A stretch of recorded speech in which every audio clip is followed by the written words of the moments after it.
First reaction है वो यही है कि जो हो गया उसको हम बदल नहीं सकते। इमीडिएटली किसी कंक्लूजन पे नहीं पहुंचना है, कट ऑफ एकदम ऊपर जा रहा है। इमीडिएटली किसी कंक्लूजन पे नहीं निकलना है कि कट ऑफ नीचे जा रहा है।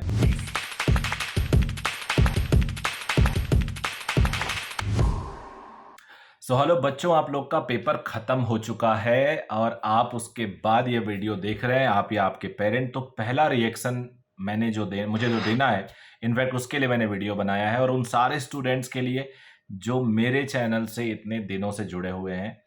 कल बहुत अच्छा मैसेज आप लोग का मिला। अभी आप एकदम इमीडिएटली पेपर दे के आ रहे हो। कई स्टूडेंट ने बिल्कुल सही एक्यूरेटली प्रेडिक्ट किया होगा, कई ने हो सकता है उनका प्रेडिक्शन उतना सही नहीं हो, या कई लोगों का प्रेडिक्शन काफ़ी वेरिएशन वाला हो सकता है। तो मेरे कुछ पॉइंट्स आप लोग नोट कर लीजिएगा जो आपको काम आएंगे। इमीडिएटली रिएक्ट करना और बहुत ज़्यादा आंसर मैच करना या एग्जैक्टली मैच करना कोई ज़रूरी नहीं है, सभी स्टूडेंट उसको फॉलो करें। जो कंफर्टेबल है वो अपने आंसर और सोल्यूशन को मैच करें, जो कंफर्टेबल नहीं है वो ना मैच करें। बड़े एक्सेस इन्फॉर्मेशंस अवेलेबल होंगे आपको यूट्यूब पे, इंटरनेट मीडिया पे।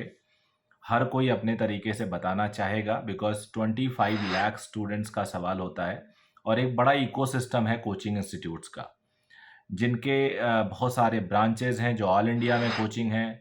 वो तो आपको हर ब्रांच का उनका सोशल मीडिया पे दिखेगा। कल मैं टेलीग्राम अपने लिंक्डइन प्रोफाइल पे देख रहा था कि फ्लडेड था, it was flooded with all information, excess information. तो अभी आपको इंफॉर्मेशन एक्सेप्ट करना है, लेना है, नहीं लेना है, ये आपकी अपनी जिम्मेदारी है। पेपर टफ था, कई लोगों से सुनने को मिलेगा। पेपर आसान था, कई लोगों को सुनने को मिलेगा। कई लोगों से आप लोगों को ये भी सुनने को मिल सकता है कि जब पेपर टीचर डिस्कस कर रहे हैं तो उनको लग रहा पेपर, अरे ये तो बड़ा आसान है, ये तो बड़ा आसान है। एक्चुअल में आसान और टफ जब हाई कट ऑफ वाला एग्जाम होता है तो कहना बड़ा मुश्किल होता है। रीजन क्या है कि आप टीचर एक क्वेश्चन सॉल्व कर रहे हैं और उनको देखा हुआ क्वेश्चन लग गया, आसान बोल दिए। दो क्वेश्चन सॉल्व कर रहे हैं, आसान बोल दिए। आपने देखा होगा जब डिस्कशन हो रहा है तो ग्रुप में नहीं हो, एक साथ नहीं हो रहा, 1 to Z नहीं हो रहा है। कई टीचर 10 क्वेश्चन लेके आए, तब तक दूसरा टीचर 10 क्वेश्चन लेके आ रहा है। डिस्कशन इस टाइप से हो रहा है। तो अगर आपको कहीं भी ये सुनने को मिले कि पेपर बहुत आसान था, ये देखो पढ़ाया हुआ आया, वो देखो आया, और आपने एक्चुअल में उस क्वेश्चन को नहीं किया, तो आपको बुरा लग सकता है, आपको बहुत ज़्यादा बुरा फील हो सकता है। तो मेरा कहना है बिल्कुल इन सब चीज़ों पे ध्यान ना दो। आजकल आईपीएल में मैं सिद्धू साहब की कमेंट्री सुन रहा था, तो उन्होंने कहा कि जब फसल सूख जाए तो बारिश का क्या काम, जब सर से बाल चले जाएं तो तेल का क्या काम। लाइक दिस हम वैसे भी कहते हैं कि अगर अब पछताने से क्या होता है जब चिड़िया चुग गई खेत। ये सब बातें आप लोग को पता है। तो अब जो भी आप करके आए हो उसमें कुछ भी चेंज नहीं किया जा सकता। Nothing can be changed. तो रियलिटी में आ जाना है हम सबको। और ये आपके साथ अगर पेपर आपका गड़बड़ भी हो गया या पेपर आपके साथ बहुत अच्छा हो गया, ये सारी कंडीशंस अब जो हैं वही रहेंगी। तो अब रियलिटी में आपको जीना होगा। बहुत ज़्यादा अफसोस नहीं करना होगा even if you did wrong. बहुत ज़्यादा खुश भी नहीं होना होगा even if you did complete correct. ये सब उस एग्जामिनेशन की बदौलत हुआ। उस टाइम आपका जो दिमाग काम किया, बेस्ट आपने यूज़ किया कि नहीं किया, उसके बदौलत आपको आपका रिजल्ट मिलेगा। आपने पढ़ा क्या, जो पढ़ा उससे आया कि नहीं आया, पढ़ा और क्या कमी रह गई जिससे पूरे क्वेश्चन नहीं कर पाए, इन सब चीज़ों पे आपको अब थोड़ा एनालाइज करना है। कोई भी चीज़ जो बीत जाती है ना, उससे हम सबक ले सकते हैं, बस, और कुछ नहीं कर सकते।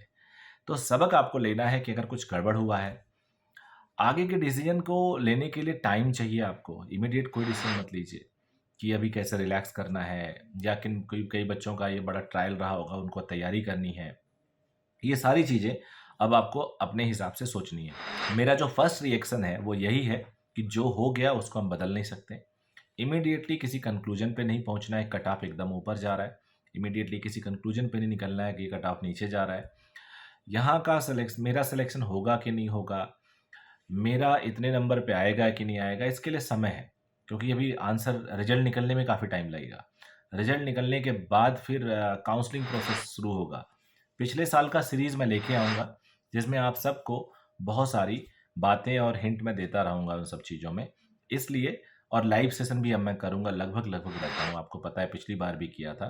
तो वो सारी चीज़ें मेरी तरफ से चलेंगी, लेकिन आपको बहुत ज़्यादा अब उस चीज़ से चिंता नहीं करनी है जो हो चुका, क्योंकि जो हो चुका वो नहीं बदल सकते आप। कुछ भी कर लो, रोना, गाना कुछ भी कर लिया जाए, सब लोग मिल के रो दें, तब भी नहीं बदल सकते। तो इसलिए जो चीज़ बदली नहीं जा सकती, उससे हम सबक लें, सबक ही अच्छा होता है।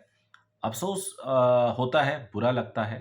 मेहनत करते हैं बच्चे जिनका कट ऑफ से कम रह जाता है। आई एम श्योर उनको बहुत बुरा लगता है, तो कहना आसान होता है हमारे लिए कि हम लोग कह देते हैं ऐसे ही। लेकिन मुझे लगता है कि जो एक्चुअल बच्चा होता है वो खुद जानता है। बट फिर भी लाइफ़ की सच्चाई यही है, यू कांट हेल्प इट, कुछ भी नहीं कर सकते आप। अब बदल नहीं सकते, सबक ज़रूर ले सकते हो। सबक में अच्छा सबक लो, बाउंस बैक हो जाओ। अच्छा सबक लो, हो सकता है कि रिकॉर्ड ब्रेकिंग आ जाए चीज़ें। तो कहते हैं ना कई बार कि जो चीज़ होती है वो अच्छे के लिए होती है, और यही चीज़ कई बार स्टूडेंट को लगता है अच्छे के लिए कैसे हो गई भाई, मेरा सिलेक्शन रुक गया, ये कैसे अच्छे के लिए हो गई। ऐसी फीलिंग आएगी, थोड़ी नेगेटिविटी फीलिंग आती है। कई बार ऊपर वाले पे नाराज़गी भी होती है कि यार देखो मैंने इतनी मेहनत की, मेरा रह गया। बट ये कॉम्पिटिशन है बेटा, ऊपर वाले के लिए सारे बच्चे एक समान हैं, तो उनको तो सबको देखना है कि भाई किसने क्या मेहनत की। हो सकता है अगर आपका पेपर ख़राब हुआ तो मेहनत में कमी रह गई। हो सकता है जिसका पेपर बहुत अच्छा हुआ उसने एक्स्ट्रा वो बहुत काफ़ी मेहनत कर रखी हो। क्योंकि कंपटीशन में तो ऐसे अनफेयर तो होता नहीं किसी के साथ। कभी-कभी थोड़ा बहुत ज़रूर आपसे किस्मत से कुछ गलती हो गई। तो मेरा सबसे यही रिक्वेस्ट है कि आप सब लोग बहुत ही पॉज़िटिव इसको लीजिए और आगे बढ़ने की कोशिश करिए। सबके साथ होता है यार, प्रोफ़ेशनल लाइफ़ में भी बहुत सारा गड़बड़ होता है, पर्सनल लाइफ़ में होता है, और कॉलेज, स्कूल और कॉम्पिटिशन लाइफ़ में भी होता है। तो कुछ भी नहीं, कोई दिक्कत नहीं, मैं आपको बताता रहूँगा। जिन बच्चों के नंबर अच्छे आए हैं, पेपर अच्छा हुआ, उनको all the very best from my side. जिनका पेपर कुछ थोड़ा बहुत गड़बड़ रह गया है, उनको मेरी तरफ से अगेन गुड लक। उनका हार्ड लक था इस टाइम। आगे आने वाले टाइम में वो अच्छा करें, यही मेरी दुआएँ होंगी। Thank you very, very much. Bye bye.